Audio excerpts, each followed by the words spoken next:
अजनबी संग पहली मुलाकात।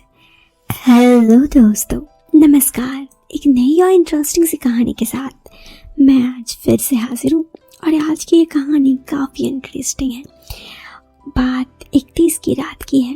कहानी शुरू करूँ उससे पहले एक बात, इस कहानी को सुनते वक्त आप ईयरफोन या फिर हेडफोन का उपयोग कर सकते हैं। इससे ना आपको इस कहानी की ऑडियो और भी ज़्यादा पसंद आएगी जब आपके कानों तक पहुँचेगी। तो चलिए अब इस प्यारी सी कहानी को हम और देर न करते हुए शुरू करते हैं। तो ज़रा सा गौर फरमाइएगा जी, ठीक है। बात है 31 की रात की और कहानी इस 31 की रात से ही शुरू होती है।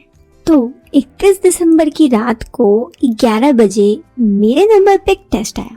आई हेट यू, मैं आपको कभी माफ़ नहीं करूँगी। आज के बाद कभी मुझसे मिलने की कोशिश मत करना। हालांकि मैं भी 31 दिसंबर की पार्टी कॉलोनी के मेंबर्स के साथ एंजॉय कर रहा था।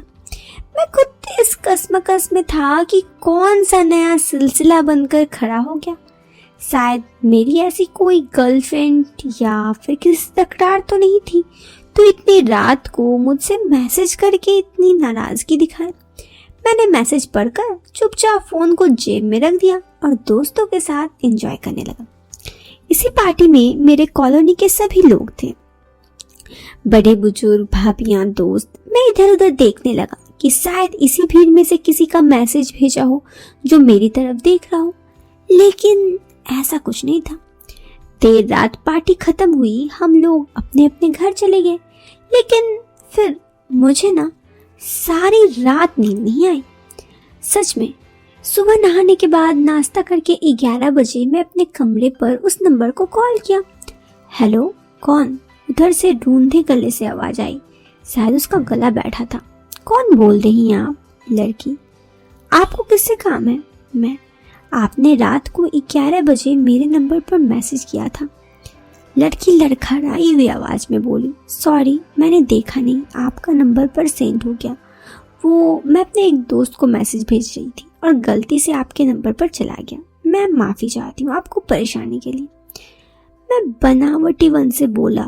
वो क्या है कि सुबह मैं लेट उठा तो मोबाइल सुबह भाभी ने टेबल पर उठाकर चेक कर लिया। मेरी भाभी तब से मुझ पर गुस्सा कर रही है। ये कौन है जो रात के 11 बजे आपको मिलने के लिए बुलाती है? मेरा क्यों बैंड बजाना चाहती हो आप? मैं। सॉरी, मैं गुस्से और टेंशन में थी तो नंबर ध्यान नहीं था। आपके नंबर पर मैसेज पहुंच गया, मुझे माफ़ कर दो, वो डिलीट कर दो प्लीज़। मैं फिर से बनावटी बातें की और उनके सामने, चलो ठीक है, वो तो मैं कर दूंगा, लेकिन मेरी फैमिली में सबको पता चल गया कि मैं किसी लड़की को मेरे मोबाइल पर मैसेज आया। वो सब इस बात को मानने को तैयार नहीं कि वो अनजान नंबर पर गलती से आ गया। सब मुझ पर गुस्सा कर रहे हैं। तो बाहर आशिकी करने जाता है या बिजनेस? शायद वो आपके वेरीफाई करने के लिए कॉल भी कर सकते हैं। लड़की। सॉरी, मैं बहुत डिप्रेशन में हूँ और मेरे नंबर पर किसी का कॉल नहीं करवाना। मैं आपको हाथ जोड़कर माफ़ी मांगती हूँ, नहीं तो समाज में मेरी बेइज्जती होगी, क्योंकि मेरे नालायक फ्रेंड की वजह से ये सब हुआ। मैं एक इज्जतदार घर से हूँ, लेकिन गलती कर बैठी। उसकी आवाज़ बैठने के साथ इमोशनल भी हो चुकी थी। मैं। ठीक है, मैं अपनी भाभी को घर वाले को समझाता हूँ। वैसे आपका नाम? लड़की। निकिता। मैं। ठीक है, बाद में बात करता हूँ, ओके। मैंने फ़ोन डिस्कनेक्ट कर दिया। निकिता का ये नंबर व्हाट्सएप पे भी था, तो मैंने सेव कर लिया, लेकिन दिन भर कोई बात या मैसेज नहीं किया। मैं पूरा दिन अपना ऑफिस निपटा कर घर आया। खाना खाने के बाद, थोड़ा टहलने के बाद मैं बेड पर लेटा ही था कि व्हाट्सएप पर मुझे ऑनलाइन देखते ही निकिता का मैसेज आ गया। निकिता। Hi, sorry again. मैं। It's okay. निकिता। क्या कर रहे हो? मैं। बिस्तर पर लेटा था, आपका ख्याल आया और आपने हमें याद किया। निकिता। बस ऐसे ही सॉरी बोलने के लिए मैसेज किया। आपको मेरी वजह से अपनी भाभी और घर वालों से डांट पड़ी। वैसे और कुछ भी हुआ क्या? मुझे मेरे और आपके परिवार वालों की इज्जत जाने का खतरा है। मेरे से बहुत बड़ी गलती हो गई। मैं। कोई बात नहीं, मैंने एक बार अपने भाभी को रिक्वेस्ट किया कि वो किसी को इस बारे में नहीं बताएगी। मैंने भाभी से बोल दिया वो मेरी गर्लफ्रेंड है और ऐसे ही थोड़ी बात से नाराज हो गई। वो मेरी इस बात पर कुछ नहीं बोली। इसके बाद ऑफलाइन हो गई। अगले 1-2 दिन हल्की सी हाय हेलो होती रही। बाद में उसने शायद मेरी गर्लफ्रेंड वाली बात पर रिवर्स मैसेज किया, अपनी फोटो भेजो। मैंने भेज दी और निकिता ने भी उसका फोटो मंगवा लिया। हाय क्या गजब की खूबसूरत थी, गोल्डन फ्रेम में बहुत ही खूबसूरत लग रही थी। उसका चेहरा गोल मटोल सा था और बड़ा ही दिलकश। मैंने झटके से उसे मैसेज किया, क्या दोस्त मिला है मुझे। निकिता ने मेरी फोटो पर रिजर्व क्लिक किया और लव वाली इमोजी भेज दी। फिर हमारी आगे बात होने लगी। उसने बताया वो कॉलेज के फाइनल ईयर कर रही है। संयोग ये कि वो सूरत के पास वाले कस्बे में रहती है और यूनिवर्सिटी में पढ़ती है। अब जबकि हम एक दूसरे से बस सब तरह की बातें करते, तो मैंने एक दिन बातों ही बातों में निकिता से बोला, अगर कोई ज़रूरत हो तो बोलना, मैं भी इसी यूनिवर्सिटी से AA किया है।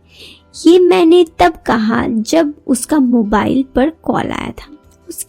उसने मेरी बात सुनी और कुछ नहीं बोली। इधर से मैं अपनी धुन से कहता गया। सभी लेक्चर और स्टाफ से मेरी बहुत अच्छी बातें होती है। हालांकि 2010 में AA करने के बाद पढ़ाई छोड़कर तुरंत बाद में खुद की अपनी IT का बिजनेस स्टार्ट कर दिया।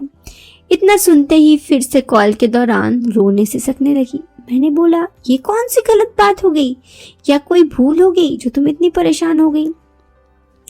वो रोते हुए सिसकियां लेते हुए मुझसे बोली, मुझे आपसे रूबरू होकर माफी मांगनी है, क्योंकि मेरी छोटी की गलती की वजह से आपके घर वालों के सामने इतने जलील होना पड़ा। ये कहकर उसने फिर से कॉल कर दिया।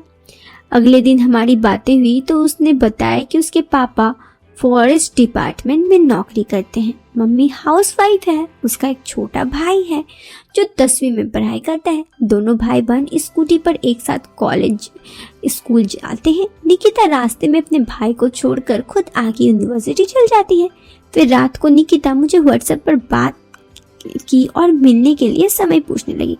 मैंने बोला, आप जहाँ बोलो मैं वहाँ आ जाऊंगा, लेकिन हमें कोई देख न ले ऐसी जगह मिलना। हालांकि अभी तक मेरे दिलो दिमाग में कुछ ऐसी बात नहीं थी। मैंने कहा कि कल मकर संक्रांति सूर्य उत्तरायण है, मेरे ऑफिस में कोई स्टाफ नहीं आएगा तो वहां आ जाना। निकिता बोली, कल मेरी भी यूनिवर्सिटी से छुट्टी है, लेकिन मैं घर पर झूठ बोल दूंगी कि मेरी यूनिवर्सिटी में काइट फेस्टिवल है और कल मैं आपसे मिलने आऊंगी। Good night and sweet dream, take care Raju. मैंने रात को फिर कई बार उसकी फोटो को अपने मोबाइल में देखा और थैंक्स निकिता लिखकर सो गया। अगले दिन सुबह जल्दी तैयार होकर मम्मी से नाश्ता मांगा और मम्मी ने गजब रेवड़ी और पराठा परोसा। इसी बीच भाभी ने कहा, क्या बात है देवर जी, आज भी ऑफिस आना है? आज तो छुट्टी कर लेते, हम सब मिलकर पतंग उड़ाते। मैंने कहा, भाभी वो क्या है ना, कस्टमर का थोड़ा अर्जेंट काम है, शायद दोपहर तक जल्दी आ जाऊं, फिर अपने छत पे पतंग उड़ाएंगे। ये कहकर मैंने नाश्ता खत्म किया और बाहर निकलकर अपनी कार निकाल ली। कार चलाता हुआ 9 बजे तक सीधा ऑफिस पहुंच गया। इसी बीच निकिता कॉल पर बात हुई, आधा घंटे में मैं आपके ऑफिस के एड्रेस में पहुंच जाऊंगी। हालांकि मैंने देखा कि आज मेरे आसपास की सभी ऑफिस बंद थी। मैंने ऑफिस की बिल्डिंग के इस तरह से जाकर बाहर की साइड शटर लगा दी कि बिल्डिंग अंदर से साइड कांच से गेट लगा। मैंने निकिता के मोबाइल पे बोला कि आप बिल्डिंग के अंदर वाले गेट की एंट्री करना और गार्ड को बोलना कि राजू के ऑफिस आना है, क्योंकि गार्ड को पता है कि मेरी ये मल्टीनेशनल कंपनी में मेल फीमेल सभी क्लाइंट्स आते हैं। मैं अपने ऑफिस के लैपटॉप ऑन करके बैठा और मेरी नज़र कांच के दरवाजे की तरफ पड़ी तो मैं अपने होश हवास को बैठा। वो बड़ा सी खूबसूरत हीरोइन नीली जीन्स पहने बहुत ही खूबसूरत लग रही थी। बालों में पेंसिल क्लिप सुशोभित और बहुत ही खूबसूरत लग रही थी। मैं कुर्सी से उठकर अपने हाथ अंदर आने के इशारा किया और वो गेट को पुश करके टक टक आई और हिल पहनकर मेरे ऑफिस में प्रवेश की। Hi Raju, how are you? Just fine and so happy to meet you.